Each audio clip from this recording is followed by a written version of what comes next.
예수께서 나와 말씀하여 이르시되 하늘과 땅의 모든 권세를 내게 주셨으니 그러므로 너희는 가서 모든 민족을 제자로 삼아 아버지와 아들과 성령의 이름으로 세례를 베풀고 내가 너희에게 분부한 모든 것을 가르쳐 지키게 하라. 볼지어다 내가 세상 끝날까지 너희와 항상 함께 있으리라 하시니라. 그냥 두어라. 저희는 소경이 되어 소경을 인도하는 자로다. 만일 소경이 소경을 인도하면 둘이 다 구덩이에 빠지리라 하신대.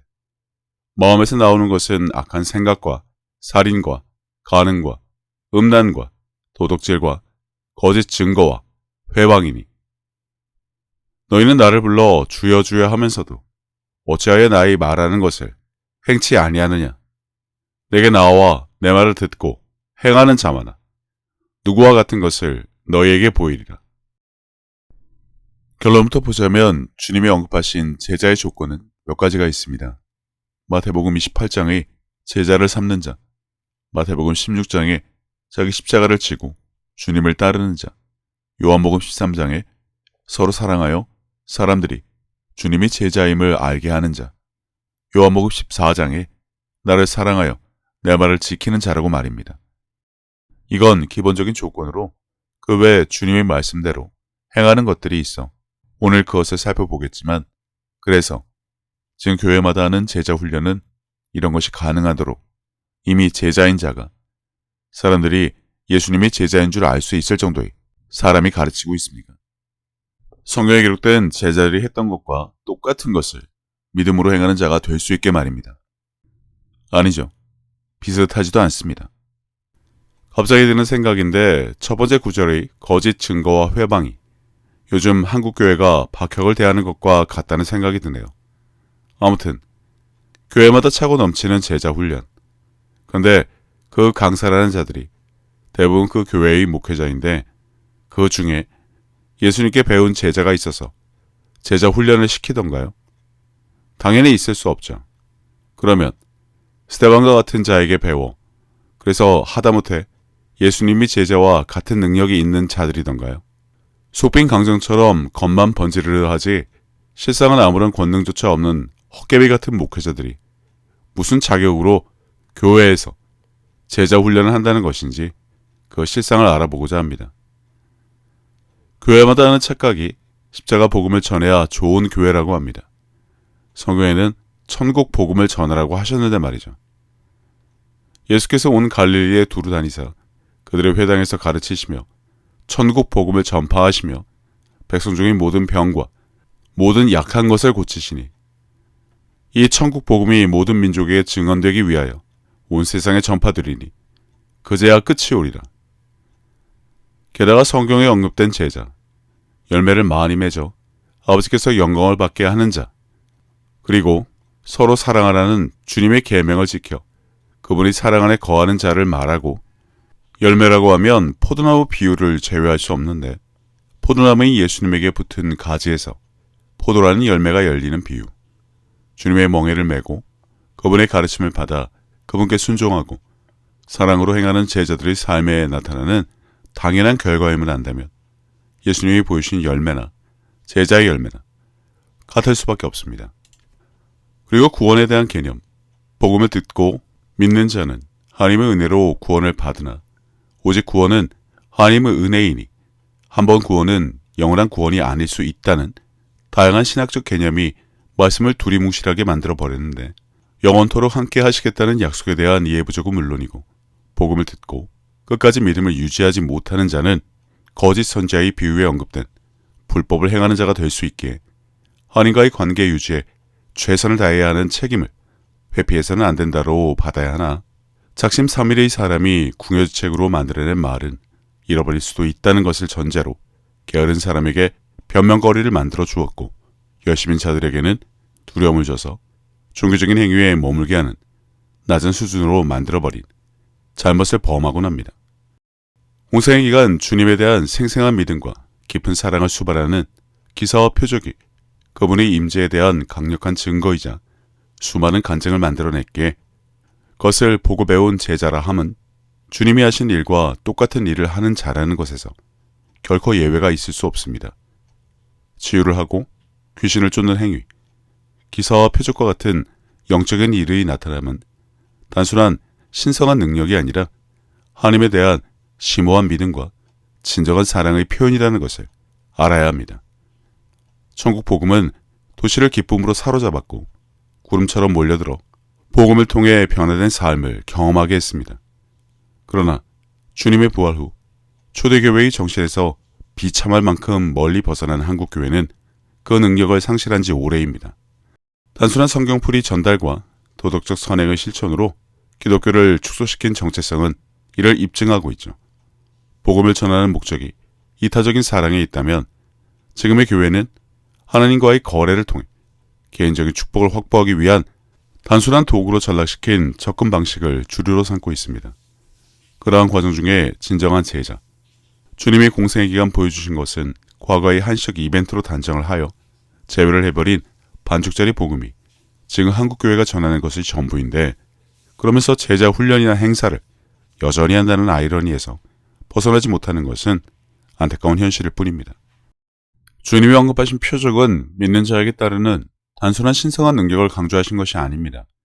주님을 향한 변함없고 흔들리지 않는 믿음과 사랑의 결과물이기 때문이죠.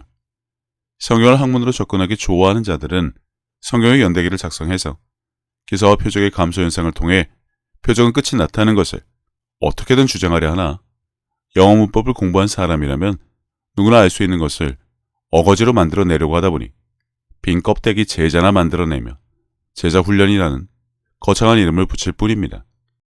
명사와 형용사, 전치사, 부사 등 다양한 목차가 있는 것을 안다면 왜 전치사에는 명사에 대한 설명이 없냐를 통해 명사는 없는 것이다 라고 단정하는 사람은 없습니다. 성경도 마찬가지죠. 왜 서신서에는 창세기와 출애굽기에 대한 내용이 없냐며 그것을 없는 것으로 만들어버리는 어리석은 사람은 없으나, 왜 공생의 기간 기사와 표적만큼은 다양한 구절이 있음에도 불구하고 사도행전과 서신서, 계시록의 기록이 없으니 기사와 표적은 한시적인 것이라는 억지를 부릴까 싶습니다. 그 외 기사와 표적을 부정하는 온갖 영상을 많이 봤지만 하나같이 성경에 근거하지 않은 억지와 어거지 주장뿐인데, 이것을 마치 주류로 여기는 잘못은 다른 영상에서 자주 언급을 했으니 여기서는 넘어갑니다. 한국교회가 평생을 두고 바라나 결코 있을 수 없는 부흥, 기쁨이 넘치고 구름같이 모여들기는커녕 교회를 비난하고 떠나는 자들이 한 해에도 수십만에 이르게 만든 주범은 바로 그토록 교회의 부흥을 바라던 목회자들인데 될 턱이 있나요? 현대로 접어들면서 대가 끊어진 복음을 전하는 교회의 풍경도 많이 바뀐 것이 사실이죠. 엄한 부흥에 대한 갈망은 지속되지만 초대교회의 특징으로 특정될 수 있는 기사와 표적의 징후는 전혀 찾아볼 수 없으니까요. 스데반과 같은 인물이 예수님이나 제자들과 직접적인 접촉이 없었음에도 불구하고 민간에 기사와 표적을 행할 수 있었으며, 성령으로 말함을 사람들이 감당하지 못한 이유에 대한 설명조차 하지 못하나 기사와 표적은 무조건 부정하는 그들의 모습에서 과연 제자의 모습을 볼 수 있겠냐는 것입니다. 인자가 왔을 때 믿음을 보겠냐고 하신 주님의 말씀처럼 온 민족을 제자로 삼으란 명령에 따라 주님이 원하시는 제자로 삼았는지 그분의 말씀이 심판을 한다면 글쎄요, 통과할 수 있는 목회자는 한국에 거의 없을 것입니다. 재차 언급하지만 기사와 표적은 성령의 내주로 인해 믿는 자가 의의 열매를 거두는 도구로 사용될 때 결과를 볼 수 있는 것이지, 그 사람이 재능이나 능력에 의존하는 것이 아닙니다. 거짓 선지자의 불법을 표적으로 단정하는 어리석은 목회자들의 해석이 틀렸다는 이유도 바로 이것 때문이죠. 변절자가 되어 하나님과의 관계를 버리고 자신을 높이는 자가 된 것을 두고 불법이라 하셨다는 것을 모르기 때문입니다. 저희들과 초대교회의 주님에 대한 사랑과 믿음을 지금 한국교회의 것과 비교를 한다면 그 수준과 질적 차이를 분명하게 볼 수 있습니다. 신학과 교리에 얽매이지 않고 주님을 향한 비길 데 없는 지속적인 사랑과 신뢰, 그리고 믿음으로 행한 그들과 비교하면 지금의 한국교회는 헛개비일 뿐이죠.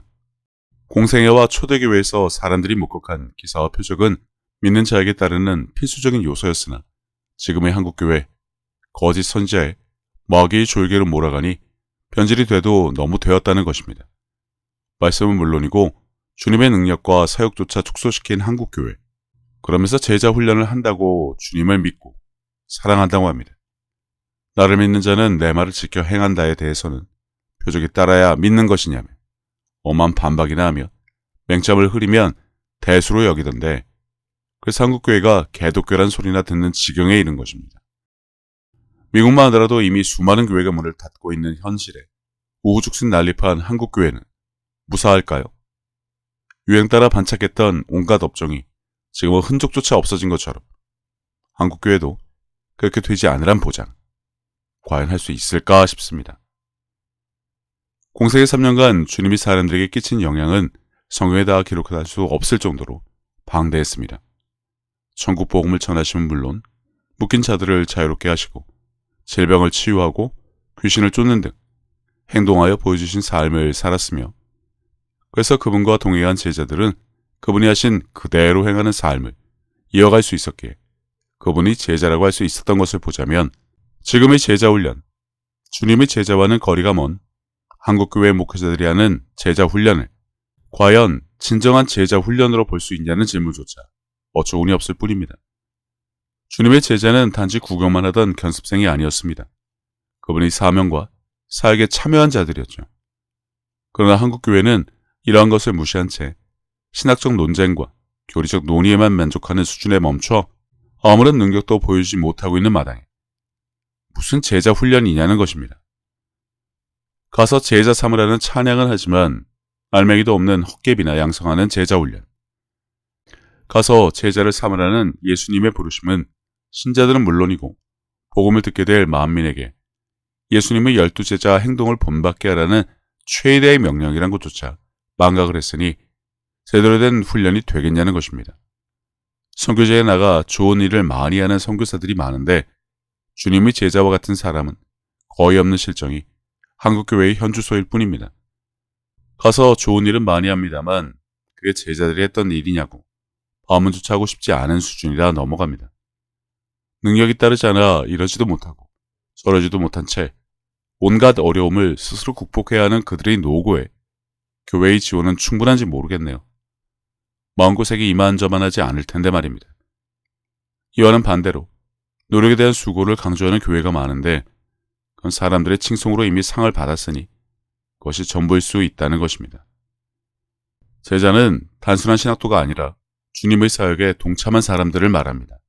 하지만 한국교회는 이러한 믿음의 실제적인 적용보다는 신학적인 지식을 우선시하는 성경 공부만에 불과할 뿐입니다. 현대판 서당이죠.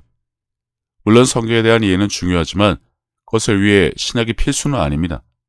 성경의 가르침이란 말이 왜 성경에 있는지조차 모르고 경험조차 하지 못한 자들이 신학을 했다는 권위주의에 빠져 목회자라는 이름을 달고 있으니 어쩔 수 없지만 이러한 학문과 성령의 권능이 분리가 되면 신학은, 한국판 기독교는, 한국교회의 제자는 유명무실한 성경 공부 수료자일 뿐입니다. 다시 말하지만 제자는 단순히 신학을 공부하는 학생이 아니라 주님이 하신 일을 이어서 하기 위해 복음을 입증하는 방법으로 믿는 자에게 따르는 기사와 표적을 행할 수 있는 능력을 갖춰 예수님의 사역에 적극적으로 참여하는 사람을 말합니다. 목숨을 걸고 십자가를 지고 오지에 나가 죽을 고생을 하는 것을 말하는 것이 아니란 것입니다. 코로나 시국에 죽을 각오로 교회에 가서 예배를 드리자며 울고 불던 목회자들, 그게 한국교회 목회자 수준이란 것입니다. 이러한 것을 종합적으로 보면 한국교회는 현대판 서커스장 같습니다. 군중을 끌어들이는 각종 행사기획에 혈안이 되어 집이나 짠에는 감성파리 설교로 사람들을 감동시키려 발버둥이나 치는 애처로운 모습은 측은하기도 하고요. 무엇보다도 유명 인사들이 교회에 출석함을 자랑하고 찬양 집회에 가수를 불러 화려한 행사를 펼치는 교회의 광경에서 초대교회 제자들의 모습은 결코 찾아볼 수 없는데, 세간의 이목을 끄는 인물에 대한 강조를 통해 교회를 선전하는 모습은 교회를 마치 흥미와 볼거리, 즉 구경과 오락거리를 제공하는 파티장으로 만들어버렸다는 것입니다. 그래서 제가 한국교회의 목회자들을 파티 플래너라 부르는 것입니다. 행사 기획자. 그런데 그 수준이라는 것이 세상과 비교할 수 없을 만큼 낮아 정말 가관이라는 것이죠. 그래서 그토록 바르던 부흥이 왔느냐? 그들의 홍보 영상만 봐도 자화자찬에 빠진 자들의 모습만 찌꺼기처럼 남아있을 뿐입니다. 요즘 교회는 현상 유지만 해도 성공이라던데 그런 곳에서 무슨 제자 훈련을 한다는 것인지 가관일 뿐입니다. 끝으로 훈련의 기본이 되는 한국교회 설교의 실상을 볼까요?